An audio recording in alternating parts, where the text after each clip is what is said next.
1973 was a major year for Italian rock as more bands, inspired by PFM and Bonco, put their lavish maximalistic operatic rock on the record, and one such outfit was a band comprised of 17 to 18-year-olds formed in 1970 when the members were like 15. I am talking about Semiramis, and from their singular album, the 1973 release Dedicato a Frazz, or Dedicated to Frazz, the track La Bottega del Rigattiere.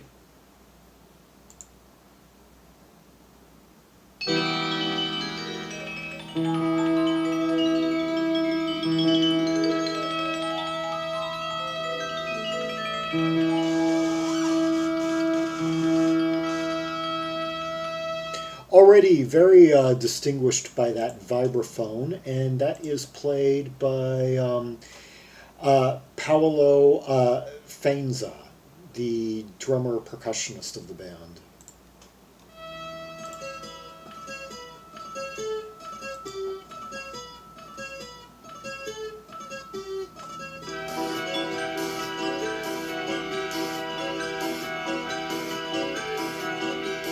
Quattro fili da un sostegno che ti regge a malapena.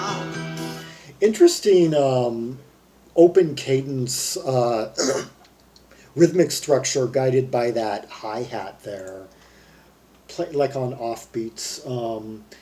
The very Italian acoustic guitar right there is played by Michele Zarrillo, and I've introduced the drummer already, but we are about to hear. There's a pair of brothers in this band. Yeah, the Zarrillo brothers.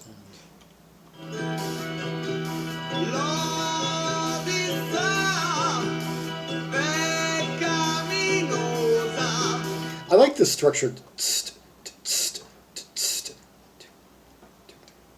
3 4 1 2 3 4 1 2 3 4 1 2 3 4. It's hitting like every two. Yeah, and it diddle down, diddle down, diddle down, diddle down.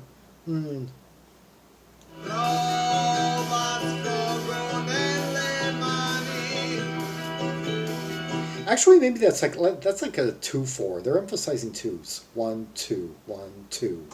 Di un fantastico arlecchino.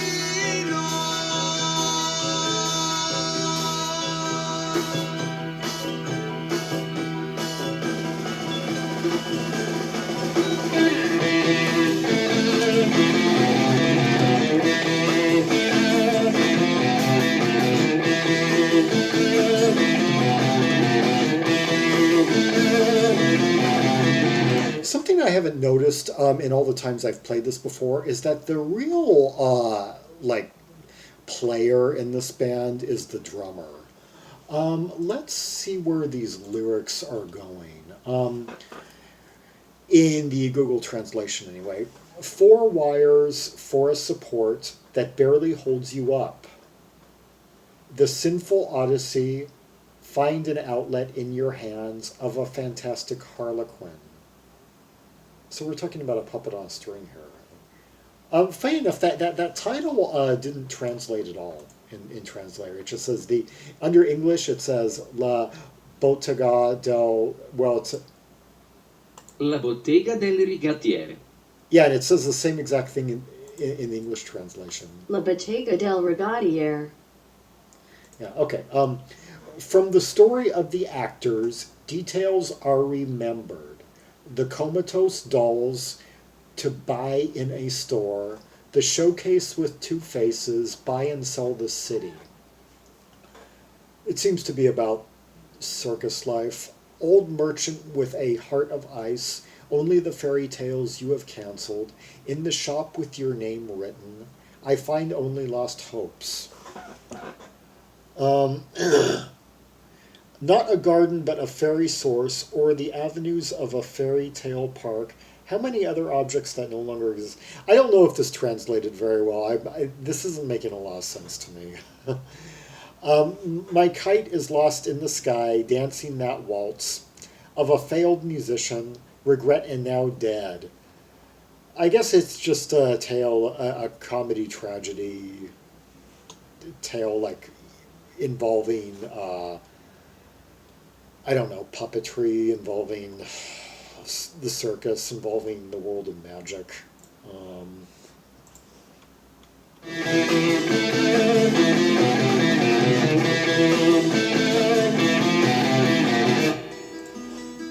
Actually, these lyrics may interact with the inner gatefold painting, which has at least has a few harlequins depicted. At least one of them human. I'm not so sure about the others. Just all these creatures, kind of mixed life forms. Got like yeah, one's lying down reading something with a book on his chest. A lot of surreal stuff going on. That's all I can say. Yeah.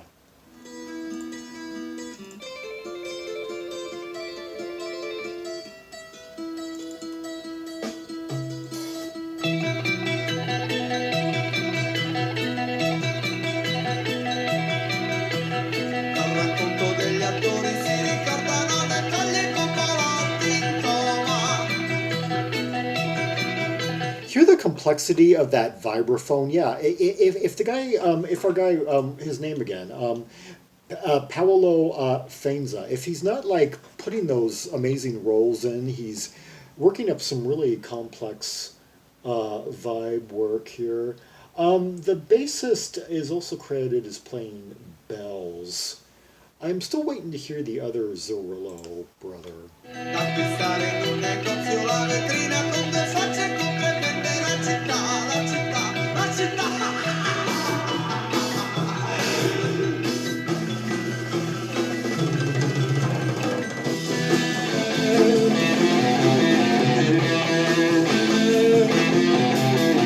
Okay, we got some harpsichord from Maurizio Zarrillo. A little bit buried in the mix, though, I gotta say. Those the electric guitars of his brother Michael Zarrillo, bit higher, really rough sounding. But I it's all in the percussive work, though, front and center.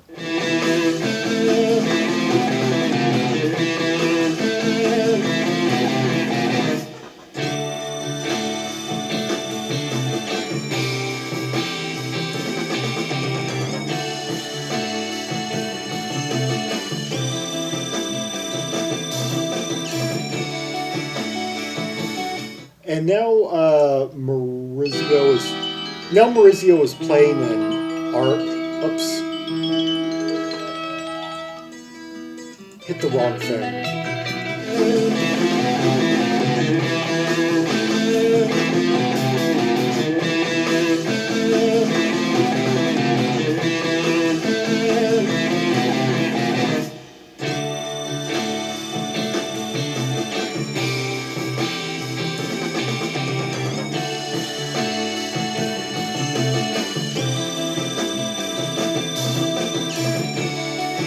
An ARP.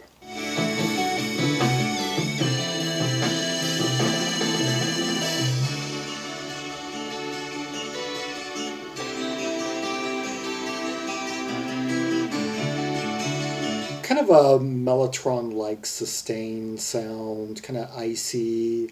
I don't believe it's a no. I don't see any mellotron credits, but oh, listen to how that acoustic guitar.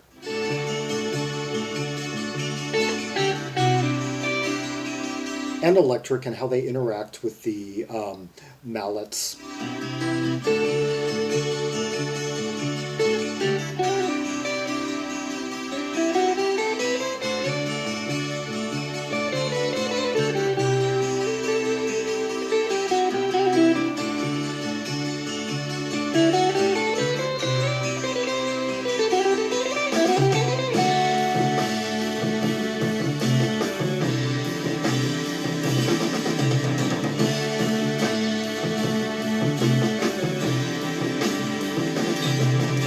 got to admire the craft that went into this. From a group of 17, 18-year-olds.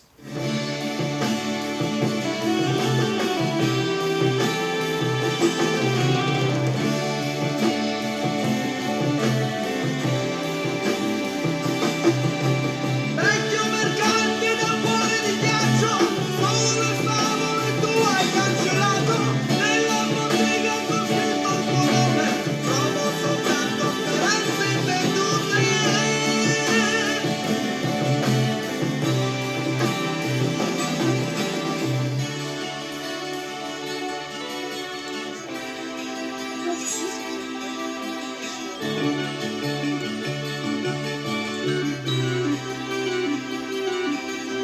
Non un giardino ma fonte fatata degli anni di un parco di fiaba. Let's see. Maurizio Zarrillo is also credited with playing on this album as sistrum. That's You can find similar examples really quickly. right down I'd to like the handle to. made from a spank on this. So these crops like this, and they got frogs. I'd like to I've see also if I seen a can. video back of the rest of it. You want a more emphatic sound. A good flick of the rest of it. Maybe I kind of heard that in amongst all this. Quanti altri oggetti che non esistono più. Il mio aquilone si perde nel cielo ballando quel valse di musicista fallito. Rimpianto ormai morto.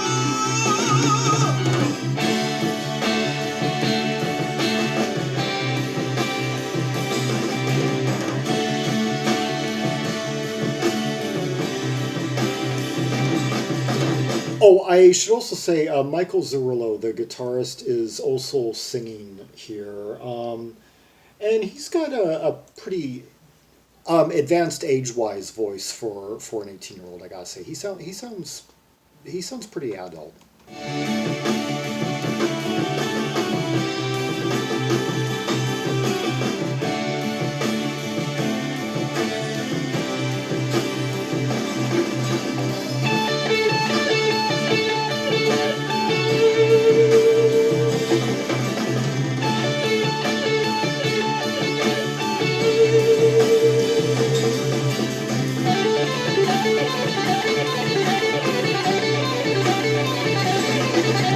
That is some playing right there. I gotta say he's officially upped himself at this point, Michael Zarrillo, in terms of instrumentation here. He's giving the drummer a run for his money.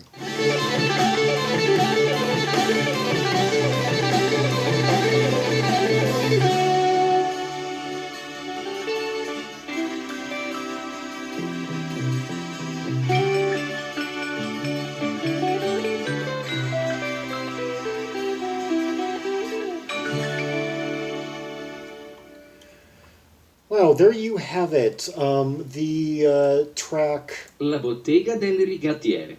yes, from the band Semiramis from the album Dedicated, Frazz. Semiramis was the legendary Lydian Babylonian wife of Onus and Nina, succeeded the latter to the throne of. Okay, so it's a mythical character, he's a character from ancient history, or no, I guess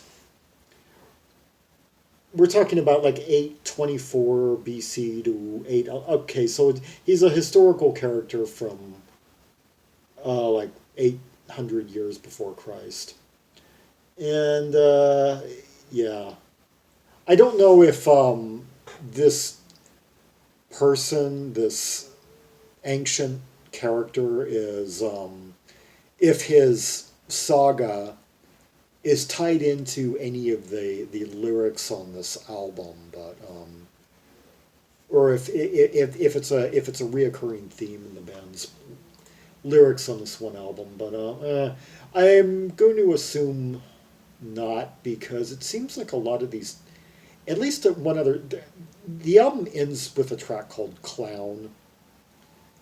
The second track is called Luna Park. I'm going to assume that kind of uh, comedy, tragedy, circus theme ties some of these songs together. Maybe Frazz. There's also a track called Frazz. I'm imagining it's probably a concept album uh, based around a character named Frazz. And if I look that up, Frazz is a syndicated comic strip, but I don't think that would have been, no, that wouldn't be what inspired this. Postdates this album by many years. The what had me looking up the name of the band actually was the album cover. I was wondering if there was some significance in the if there was some tie, if the front cover and the inner gatefold tied in together somehow. The front cover depicts a giant, uh, kind of humanoid head growing out from the ground, kind of like a flora fauna hybrid growing from the ground, like um, it's bizarre. It's as bizarre in its own way as the inner sleeve. Although I gotta say, I like the inner sleeve gatefold painting better. As a matter of fact, they could have almost flipped the two around. But I guess the inner gatefold sleeve kind of does look like a lot of other covers from the 70s, whereas the front cover is just unmistakable. Anyway, Semiramis from their one and only album released in 1973, definitely a strong bongo influence. I can also hear some Il Balletto di Bronzo, or as I sometimes refer to them, the Bronze Ballet. Those two bands in particular, they have that similar roughness about them and that kind of post-psychedelic sound, harsh cadences and such. And Semiramis have also been likened somewhat to Gentle Giant, but I think that's just maybe only due to the presence of the vibraphone, which figured quite um, which which was a mainstay of well, it figured at least in about a third of Gentle Giant. Mallets of some sort figured in about a third of Gentle Giant's material. Anyway, for more rubies and sapphires from the Semiramis album and for other albums in this vein by Italian artists and other veins as well, see the directory of albums by Italian artists linked in the description below. Like and subscribe and follow me on social media and leave a comment if there are any observations you have about this track, its lyrics, the music, the layers, maybe one of the synthesizer sounds that I couldn't quite identify the make or model of. And maybe you know just how off that translation may have been. I may have missed the meaning entirely. Yeah, and if you know a bit more about the concept of this album, leave a comment. And until next time, this is Zaragon, the world's most ear-traveled trim maximalist, signing off.